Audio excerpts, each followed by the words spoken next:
යුද්ධ ඉබේ හැදුන්නේ නැහැ මහත්තයෝ. රට කාපු දේශපාලුව උන්ට රජකම් කරන්න යුද්ධ හැදුවා. යුද්ධේ නම් ඉවර කළා. හැබැයි ඒක පිට දාලා මුළු රටම විකුණගෙන කෑවා. මේ රටේ මිනිස්සු හරි පව්. හම්බ කරගන්න පුළුවන් කාලේ කරගන්න ඕන.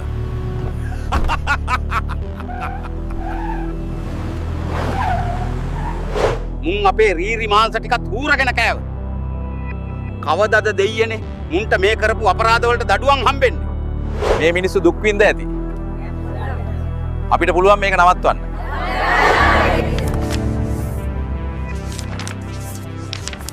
The court finds the defendant guilty on all counts.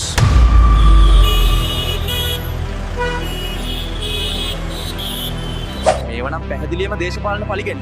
අල්ලද්දි කෙදිරි ගන්න නම් එපා මහත්තයෝ.